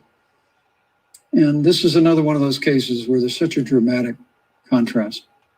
Joe Biden and Kamala Harris support taxpayer funding of abortion all the way up to the moment of birth. Late-term abortion. They want to increase funding to Planned Parenthood of America. Now, for our part, I would never presume how Judge Amy Coney Barrett would rule on the Supreme Court of the United States, but we'll continue to stand strong for the right to life. When you speak about the Supreme Court, though, I think the American people really deserve an answer, Senator Harris. Are you and Joe Biden going to pack the court if Judge Amy Coney Barrett is confirmed? I mean, there have been 29 vacancies on the Supreme Court during presidential election years, from George Washington to Barack Obama. Presidents have nominated in all 29 cases. But your party is actually openly advocating adding seats to the Supreme Court, which has had 9 seats for 150 years, if you don't get your way. This is a classic case of if you can't win by the rules, you're going to change the rules. Now, you've refused to answer the question. Joe Biden has refused to answer the question. So I think the American people would really like to know, if Judge Amy Coney Barrett is confirmed to the Supreme Court of the United States, are you and Joe Biden, if somehow you win this election, going to pack the Supreme Court to get your way? I'm so glad we went through a little history lesson. Let's do that a little more. In 1864. Well, I'd like you to answer the question. Mr. Vice President, I'm speaking. I'm speaking. Okay. in 1864, one of the, I think, political heroes, certainly of the president, I assume if you also, Mr. Vice President, is Abraham Lincoln. Mhm. Abraham Lincoln was up for re-election. And it was 27 days before the election. And a seat became open on the United States Supreme Court. Abraham Lincoln's party was in charge not only of the White House, but the Senate. But Honest Abe said it's not the right thing to do. The American people deserve to make the decision about who will be the next president of the United States. And then that person can select who will serve for a lifetime on the highest court of our land. And so Joe and I are very clear. The American people are voting right now, and it should be their decision about who will serve on this most important body for a lifetime. Thank you, And Senator the Harris. people, Susan, are voting right now. They'd like to know if you and Joe Biden are going to pack the Supreme Court if you don't get your way in this nomination. Let's talk about You packing. once Come again on. gave a non-answer. Joe Biden gave a non-answer. Trying to answer you The now. American people deserve a straight answer. And if you haven't figured it out yet, the straight answer is they are going to pack the Supreme Court if they somehow win this election. Men and Mr. women, Vice President, I got to tell you, people across this country, if you cherish our Supreme Court, if you cherish the separation of powers, you need to reject the Biden-Harris ticket. Come November the 3rd, re-elect President Donald Trump, and we'll stand by that separation of powers in a 9-seat Supreme Court. Yeah, let's talk about packing the court then. Let's talk about the Please. pack. Yeah, I'm about to. So the Trump-Pence administration has been, because I sit on the Senate Judiciary Committee, Susan, as you mentioned, and I've witnessed the appointments for lifetime appointments to the federal courts, district courts, courts of appeal. People who are purely ideological, people who have been reviewed by legal professional organizations and found to have been not competent, are substandard. And do you know that of the 50 people who President Trump appointed to the Court of Appeals for lifetime appointments, not one is Black? This is what they've been doing. You want to talk about packing a court? Let's have that discussion. All right, thank you. Thank you, Senator. Let's go on and talk about the issue of racial justice. I just want the record to reflect she never answered the question. So I think Thank maybe you. the next debate, Joe Biden will answer the Thank question, you. but I think Thank the you. American people know the answer. Thank you, Vice President. In March, Breonna Taylor, a 26-year-old emergency room technician in Louisville, was shot and killed after police officers executing a search warrant in a narcotics investigation broke into her apartment. The police said they identified themselves. Taylor's boyfriend said he didn't hear them do that. He used a gun registered to him to fire a shot, which wounded an officer. The officers then fired more than 20 rounds into the apartment. They say they were acting in self-defense. None of them have been indicted in connection with her death. Senator Harris, in the case of Breonna Taylor, was justice done? You have 2 minutes. I don't believe so. And I've talked with Breonna's mother, Tamika Palmer, and her family. And her family deserves justice. She was a beautiful young woman. She had as her life goal to become a nurse, and she wanted to become an EMT to first learn what's going on out on the street so she could then become a nurse and save lives. And her life was taken unjustifiably and tragically and violently. And it brings me to, the 8 minutes and 46 seconds that America witnessed, during which an American man was tortured and killed under the knee of an armed, uniformed police officer. And people around our country of every race, of every age, of every gender, perfect strangers to each other, marched shoulder to shoulder, arm in arm, fighting for us to finally achieve that ideal of equal justice under law. And I was a part of those peaceful protests. And I believe strongly that, first of all, we are never going to condone violence, but we always must fight for the values that we hold dear, including the fight to achieve our ideals. And that's why Joe Biden and I have said on this subject, look, and I'm a former career prosecutor. I know what I'm talking about. Bad cops are bad for good cops. We need reform of our policing in America and our criminal justice system, which is why Joe and I will immediately ban chokeholds and carotid holds. George Floyd would be alive today if we did that. We will require a national registry for police officers who break the law. We will, on the issue of criminal justice reform, get rid of private prisons and cash bail, and we will decriminalize marijuana, and we will expunge the records of those who have been convicted of marijuana. This is the time for leadership on a tragic issue of unarmed Black people in America. Thank you, Senator Harris. Vice President Pence, let me pose the same question to you. In the case of Breonna Taylor, was justice done? You have 2 minutes uninterrupted. Well, our heart breaks for the loss of any innocent American life. And the family of Breonna Taylor has our sympathies. But I trust our justice system, a grand jury that refused the evidence. And it really is remarkable that as a former prosecutor, you would assume that an impaneled grand jury looking at all the evidence got it wrong. But you're entitled to your opinion, Senator. I think with regard to George Floyd, there's no excuse for what happened to George Floyd. Justice will be served. But there's also no excuse for the rioting and looting that followed. I mean, it really is astonishing. Flora Westbrook is with us here tonight in Salt Lake City. Just a few weeks ago, I stood at what used to be her salon. It was burned to the ground by rioters and looters. And Flora is still trying to put her life back together. And I must tell you, this presumption that you hear consistently from Joe Biden and Kamala Harris, that America is systemically racist. And that, as Joe Biden said, that he believes that law enforcement has an implicit bias against minorities is a great insult to the men and women who serve in law enforcement. And I want everyone to know who puts on the uniform of law enforcement every day that President Trump and I stand with you. And it is remarkable that when Senator Tim Scott tried to pass a police reform bill, brought together a group of Republicans and Democrats, Senator Harris, you got up and walked out of the room. And then you filibustered Senator Tim Scott's bill on the Senate floor that would have provided new accountability, new resources.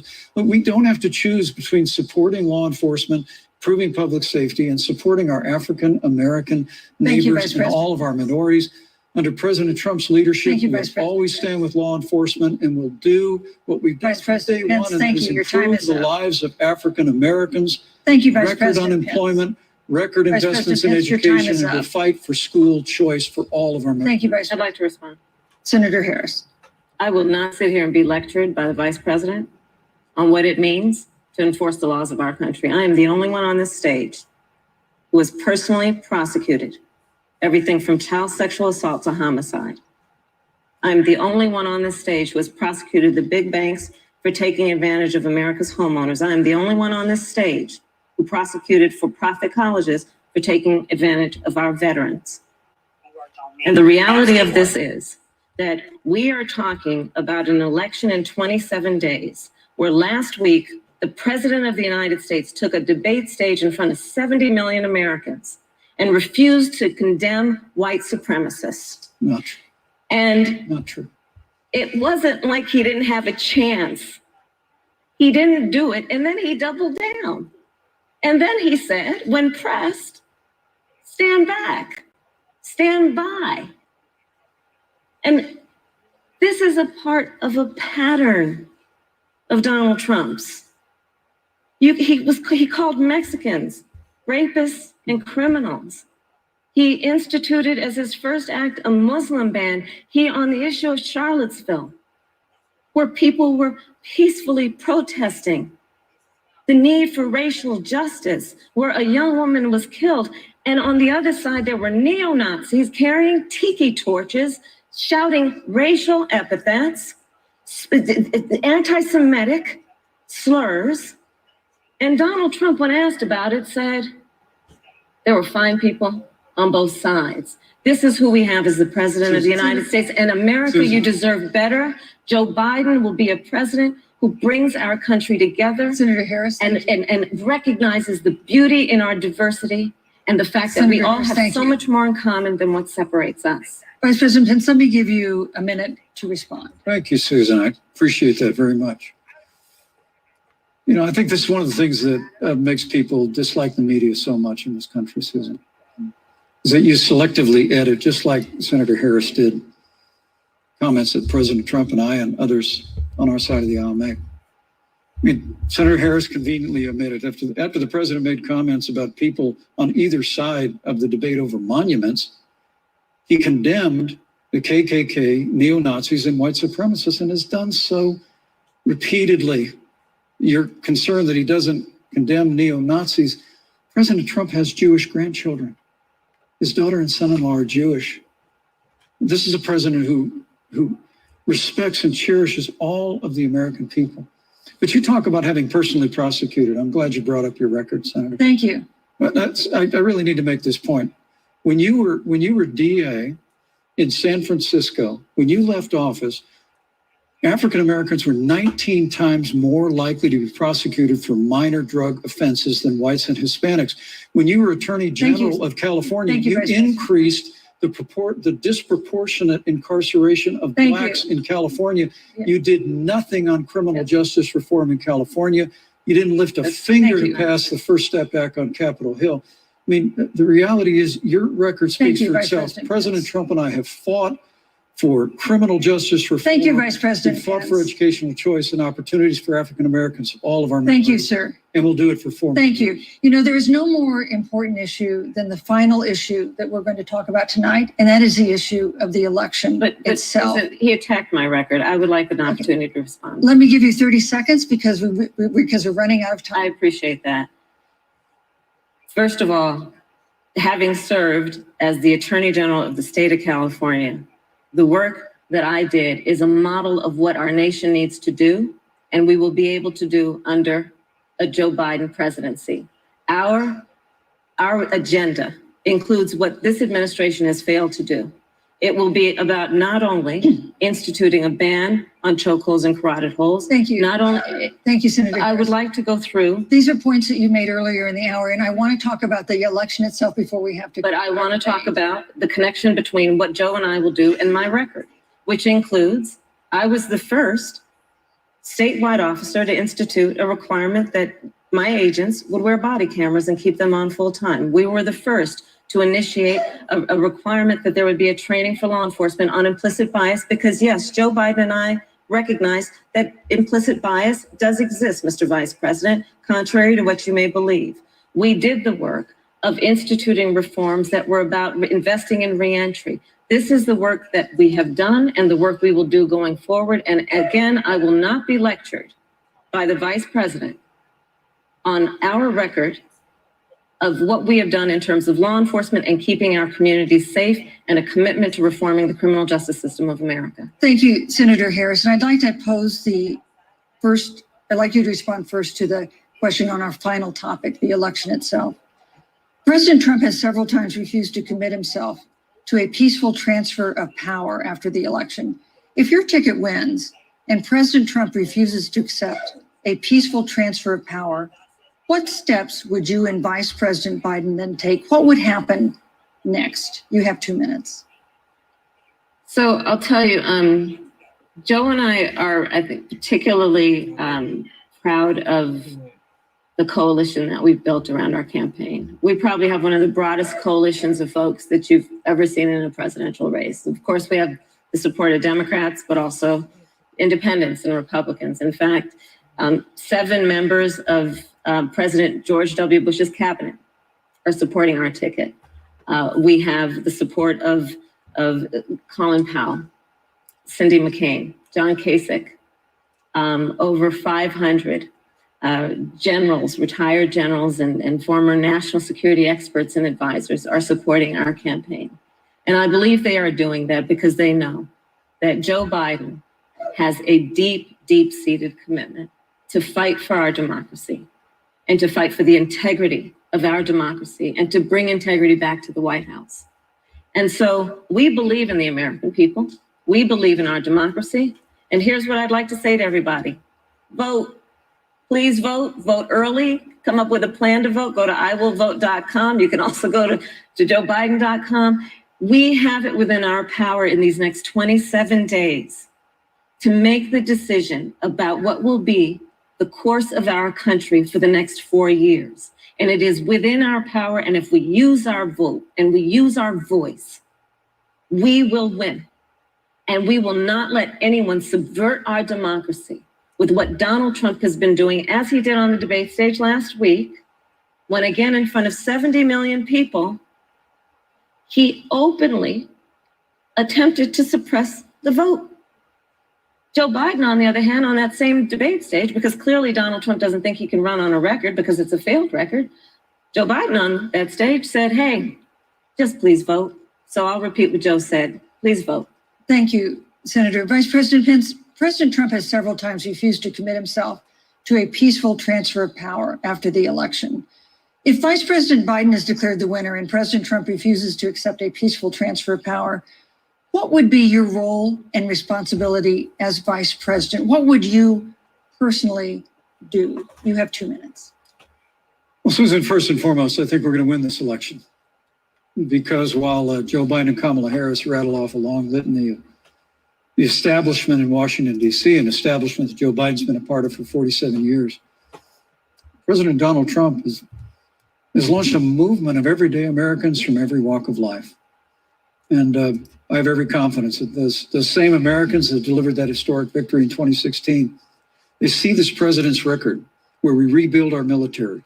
We revived our economy through tax cuts and rolling back regulation, fighting for fair trade, unleashing American energy. We appointed conservatives to our federal courts at every level. And we stood with the men and women of law enforcement every single day. And I think that movement of Americans has only grown stronger in the last 4 years.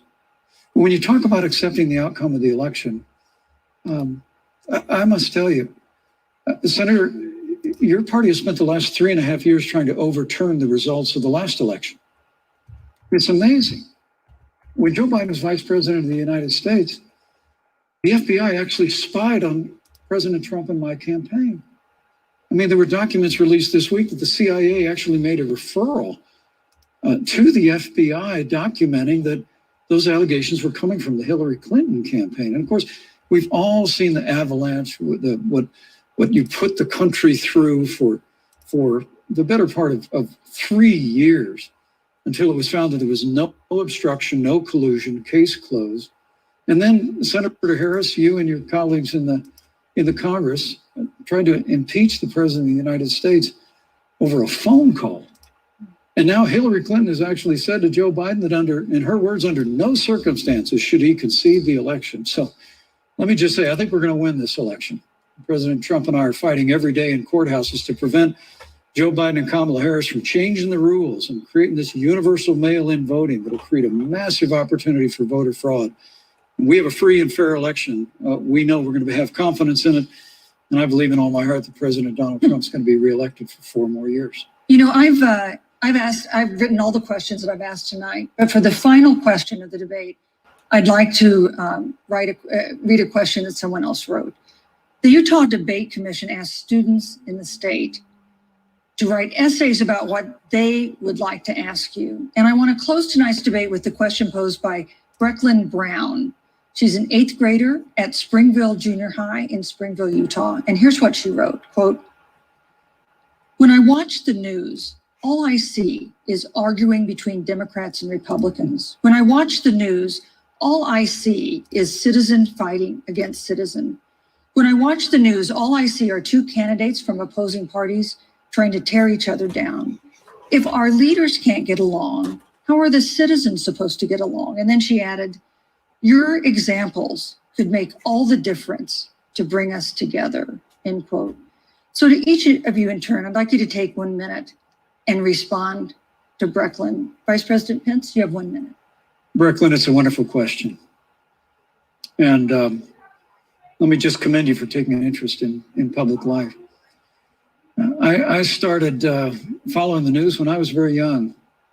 And in America, we believe in a free and open exchange of debate. And we celebrate that. And it's how we've created literally the freest and most prosperous nation in the history of the world.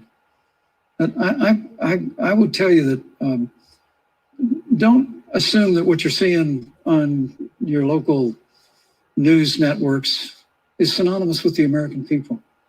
You know, I look at the relationship between Justice Ruth Bader Ginsburg, the late justice who we just lost from the Supreme Court, and the late Justice Antonin Scalia. They were on polar opposites on the Supreme Court of the United States, one very liberal, one very conservative. But what's been learned since her passing was the two of them and their families were the very closest of friends. I mean, here in America, we can disagree. We can debate vigorously, as Senator Harris and I have on this stage tonight. But when the debate is over, we come together as Americans. And that's what people do in big cities and small towns all across this country. So I just want to encourage you, Brecklin. I want to tell you that we're going to work every day to have government as good as our people. And the American people each and every day love a good debate. We love a good argument, but we always come together and are always there for one another. Thank you. In times of need. And we've especially learned that Thank you, through Mr. the Vice President. difficulties of this year. Senator Harris, what would you say to Brecklin? First of all, I love hearing from our young leaders. And when I hear her words, when I hear your words, Brecklin, I know our future is bright because it is that perspective on who we are and who we should be. That is a sign of leadership and is something we should all aspire to be. And that, that brings me to Joe. Joe Biden, one of the reasons that Joe decided to run for president is after Charlottesville, which we talked about earlier. It so troubled him and upset him like it did all of us, that there was that kind of hate and division. What propelled Joe to run for president was to see that over the course of the last 4 years, what Brecklin described has been happening. Joe has a long-standing reputation of working across the aisle and working in a bipartisan way. And that's what he's going to do as president. Joe Biden has a history of lifting people up and fighting for their dignity. You have to know Joe's story to know that Joe has known pain, he has known suffering, and he has known love. And so, Brecklin, when you think about the future, I do believe the future is bright. And it will be because of your leadership. And it will be because we fight for each person's voice through their vote. And we get engaged in this election because you have the ability through your work and through eventually your vote. Thank you, to Senator determine Harris. the future of our country and what its leadership looks like. Thank you, Senator Harris. Thank you, Vice President Pence. Thank you so much for being with us tonight. We want to thank also the University of Utah for its hospitality, and most of all, our thanks to all the Americans who watched this debate tonight. Again, our best wishes for a quick recovery to President Trump, the First Lady, and everyone who is battling COVID-19. The second presidential debate is next week on October 15th, a town hall style debate in Miami. We hope you'll join us then. Good evening. And that is the end of the vice presidential debate right there. What a difference a week makes. Two very different personalities on the stage tonight. They showed their personalities throughout the debate, both by what they said and didn't say, how they reacted when their opponent was talking. Both candidates likely more effective in attacking their opponents than defending the records of their principles. Some informed questions from the moderator, Susan Page, but the candidates often ignored her when they were answering the question, didn't answer those questions at all. Kamala Harris scoring on the coronavirus, healthcare, and Russia. Mike Pence trying to steer things back to the economy and taxes. And David Muir, you're here. You said at the beginning, coronavirus front and center. It was.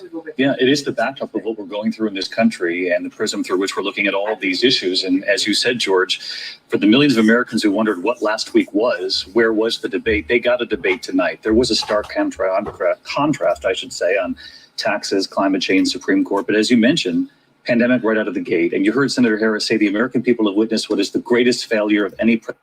Okay, everybody. And that is the end of the debate. Only thing I got to say. Okay, why are all my doors? Y'all hold on a minute.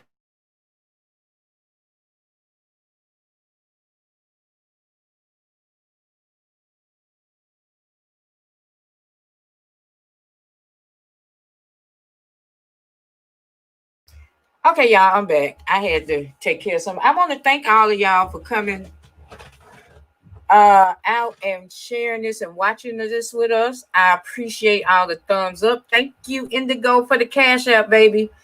Only thing I got to say is y'all better get out and vote. I mean, because when I said vote or die, yeah, that man.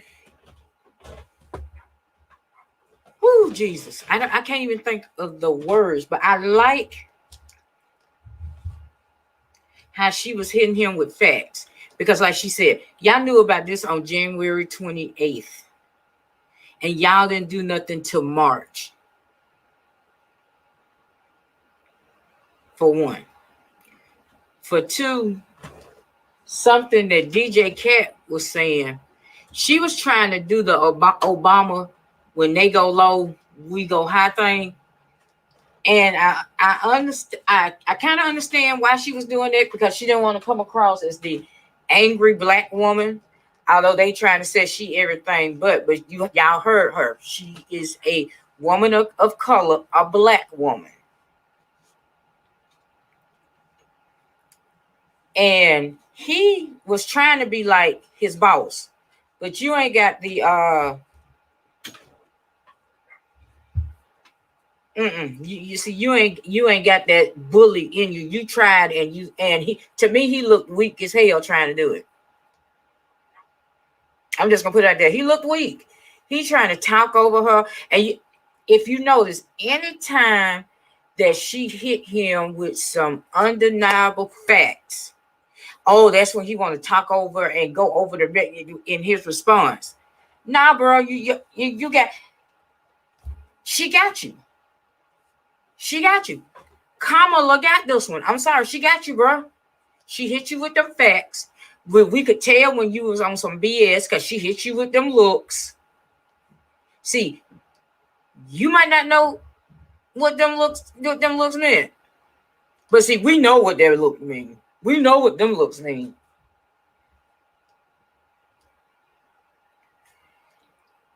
This is gonna be.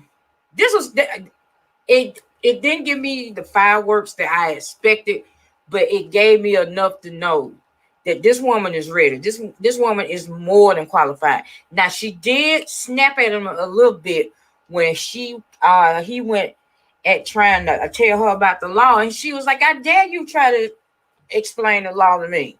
I'm the only one on this stage." That I was like, "Go, girl!" I was like, I sat up then. I was like, "Oh, sucky now." That's what I'm talking about. But yeah, it was more organized than that debacle of a presidential debate, because you had adults. Exactly, DJ Cat, because you had actual adults. You had two adults, debating. When it comes to that presidential debate, you had one adult and then Mango Unchained. I'm just saying. So I'm just saying. That presidential debate was one adult and Mango Unchained.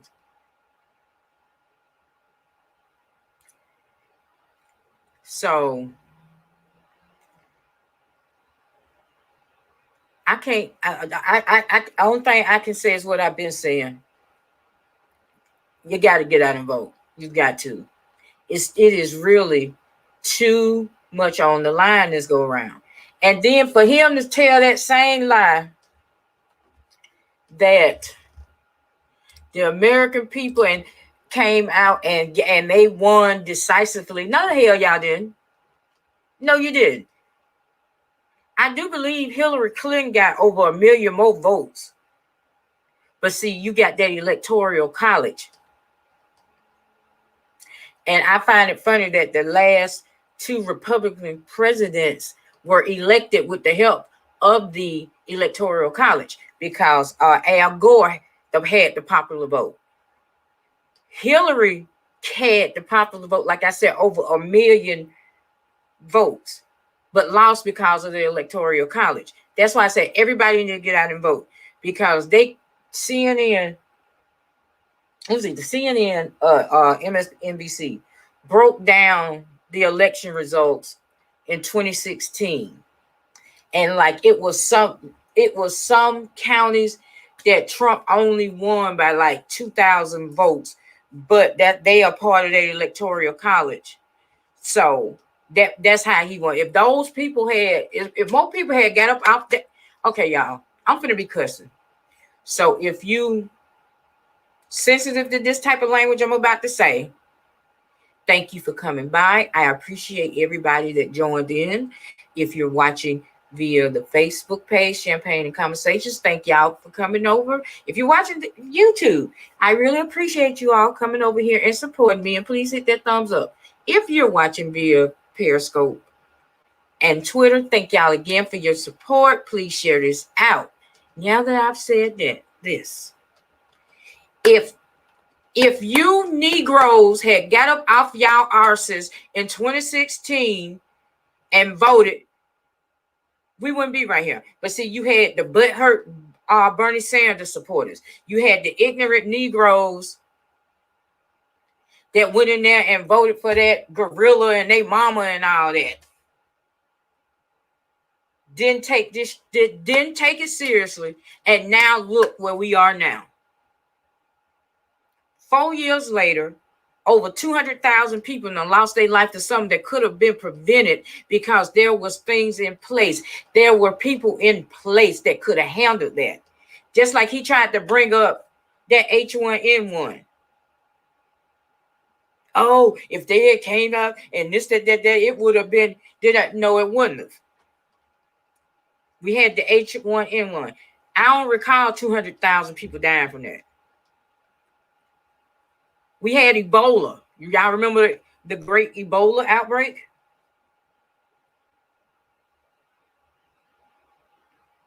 I think maybe 2 people died from that.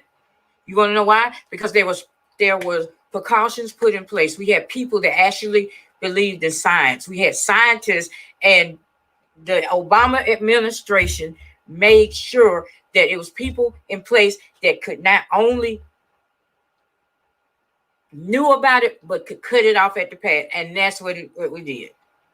If you knew aged Negroes, you butthurt Bernie Sanders supporters, you Jill Stein voting nuts, gave Hillary those votes, we wouldn't be where we are now, because it would have been the people in place that could have headed this off. That could have stopped this before it got as bad as it did. And now you got some of these same ignorant Negroes. Oh, I'm exercising my right not to vote. What about the rights of the 200,000 people that lost their lives this year? Well, actually 221,000, I think was the last count, that lost their lives to a pandemic that didn't have to be.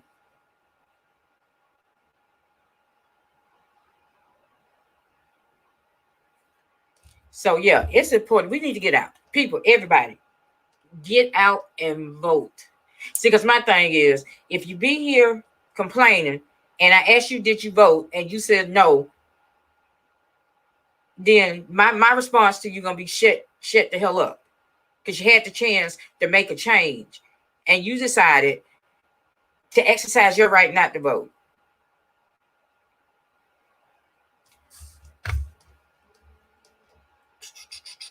Where is it? Where is it? Wait a minute. Where is it? I mean, I just don't understand folks being that selfish. And black folks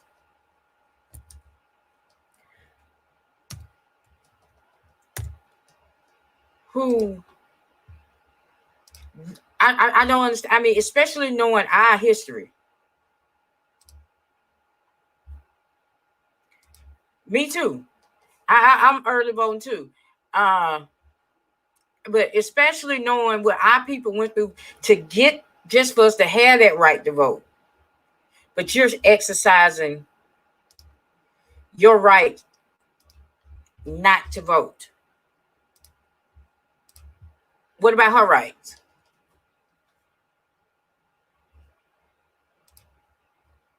I'm just saying, what about her rights? See, because when this man got elected, all them gun crazy, gun happy cops thought that it was okay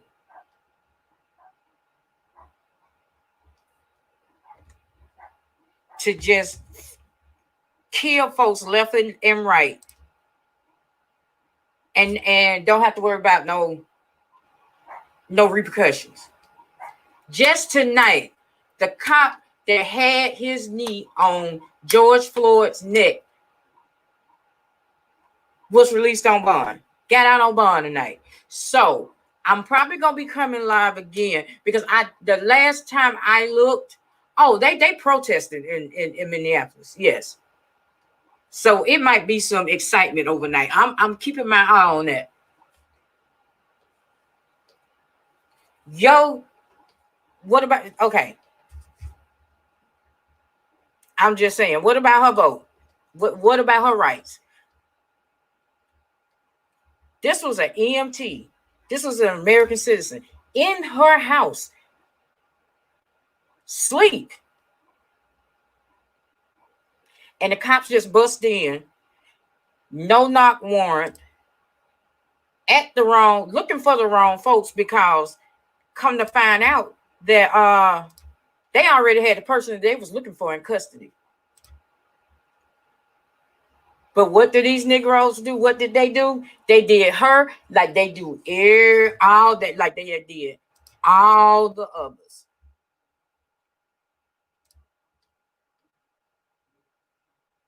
They tried to criminalize her. You know, they was talking about, she was texting her ex-boyfriend. Man, what that got to do with the fact that this woman was in her home? Y'all busted in. Did not. It's midnight. These folks are in bed. Y'all ain't announced y'all was no police or nothing. And I love how there was no body cam footage at first, but then after the Attorney General in Kentucky, who FYI is married to Moscow Mitch's granddaughter, decided that it wasn't enough evidence to charge anybody with murdering her. But we're gonna charge the cop that put the other people around in the other apartments, in the apartments around her. We're gonna charge him.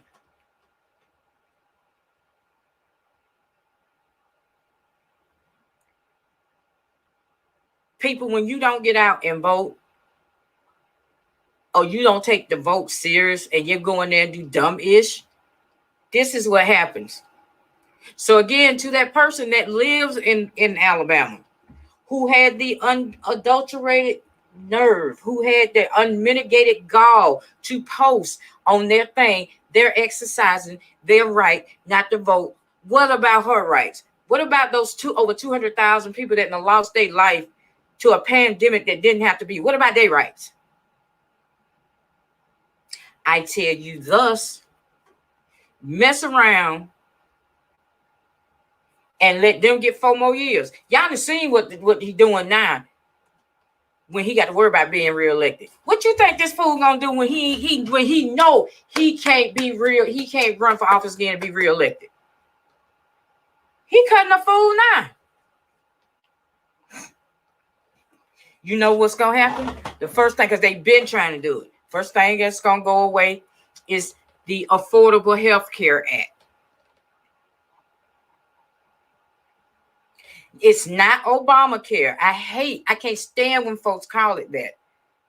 The Republicans gave it that name as an insult because anything that had Obama name attached to it was bad. So they call themselves insulting it. It's the Affordable Health Care Act. Anybody that's on that, if they get a second term, that's out the window. God forbid if you have a disabled person or a disabled child and you're getting that check and that health care for them. Oh, that's gonna be gone. They gonna kill all that.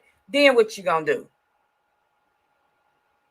So people, you need to take this serious. Now, y'all didn't take it serious back in 2016 and a lot of it came from them damn Bernie Sanders supporters. And yes, I'm still holding their foot to the fire over this because if y'all had got out y'all fee-fees and took y'all asses out there and voted because they was telling you every non-vote was a vote for this orange orangutan looking for Mango Unchained.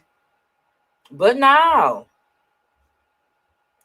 Hillary emails. I don't get, like Bernie Sanders himself said, enough with the damn emails. Anybody give a damn about the emails?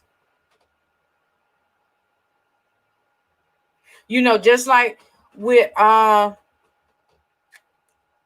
pick of Kamala Harris as the vice presidential candidate. You got Negro. Oh, I'm not voting for her. She the reason she sent my cousin to jail. My cousin doing life. That she got my cousin doing life. And she tore apart black families with that truancy law. Well, for one, goddamn it, if Pookie knew he had 2 strikes and he took his ignorant ass out there and got another strike, that's on him. And if you know that your kid's supposed to be at school and you choose not to make them go, that's on you.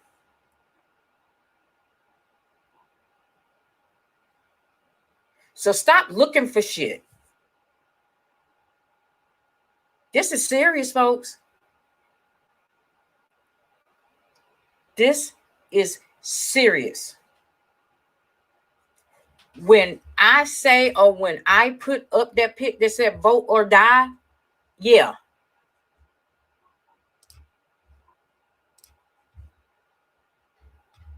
Because we really should have been saying it in 2016.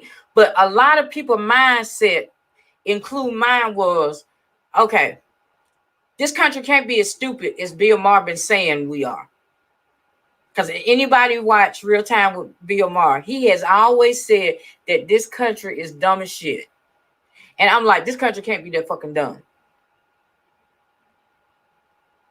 But when I went to bed on election night, one of my last things I said on my Facebook page was, my God, this country is as stupid as Bill Maher has been saying. Because didn't nobody believe that that Mango Unchained, that nobody was going to vote for him. Because and don't let these polls fool you. Because it's the same thing they did in 2016. Oh, the polls are showing that, you know, Hillary got this bigger lead on him. They was asking people, and at that time, folks wasn't coming out. You only had a handful of folks that was actually coming out saying they was voting for this orange thing. But see, it be the ones that, you know, they down, you know, they can dance. High Power Moon said they can dance and hip hop with niggas. But when it gets serious, they ain't nowhere to be found. Case in point, I got this coworker, coolest white man I had ever met. I mean, cool as hell. Until Trump got elected. And I uploaded a video to Facebook. I uploaded a video to Facebook. And I said this. A lot of y'all masks are coming off and your hoods are starting to show.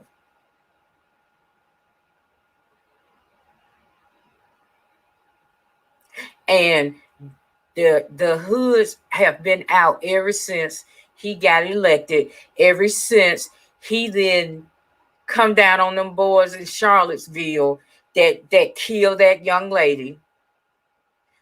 Good people on both sides, really. Stand down and stand by, really. Because it was like pulling teeth to get him to admit that there was white supremacists out there on his behalf, that they even existed.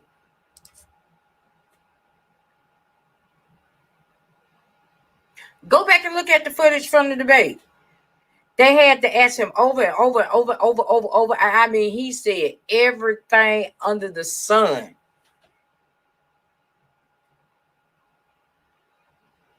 But it was stand down and stand by. Or stand by. Yeah, stand down and stand by.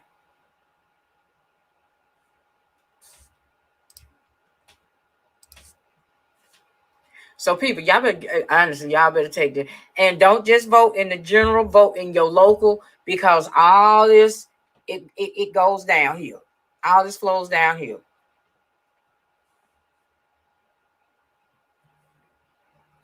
You got crooked cops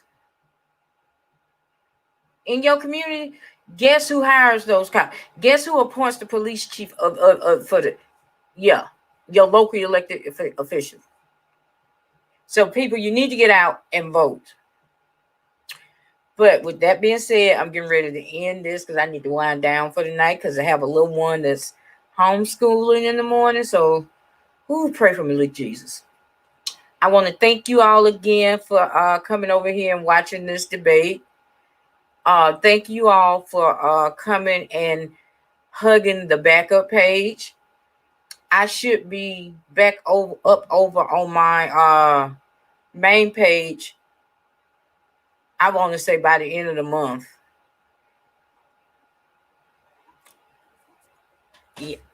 Y'all be safe out here in these not on the YouTube streets, but these real streets with what's going on out here. Because this is serious, people. This is serious. I can't stress. I can't come up with the words. I cannot stress to y'all enough how serious it is that we get out here and vote. Everybody that's eligible to vote needs to get out there and vote. Exactly. Where y'all all at, white people? And this isn't against any of my Caucasian supporters. I'm just saying, the ones that ran out there and voted for him because he was going to build a wall and Mexico was going to pay for it. Where the wall at? Where's the wall?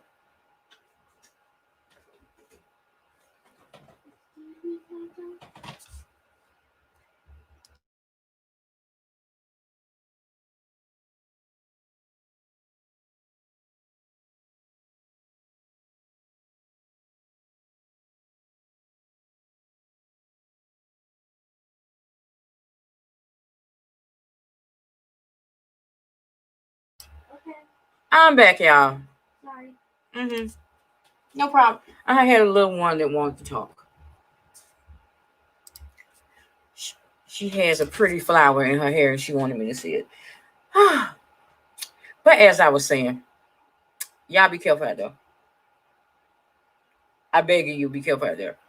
I was at the store today and oh my God, all the people I seen that was either not wearing a mask or had the mask on wrong, and my skin just started crawling. I was like, oh my God, these people are not taking this serious. They are not. And this is serious. And I'm going to end it with this. Wear your mask, wash your hands, keep your hand sanitizer, and remember social distancing. The choice is yours. 6 feet apart or 6 feet under. And on that, thank y'all again. I want to thank the people again watching via Facebook, all the people watching via YouTube, and the people watching via Periscope and Twitter. I really appreciate y'all. You all have a good night.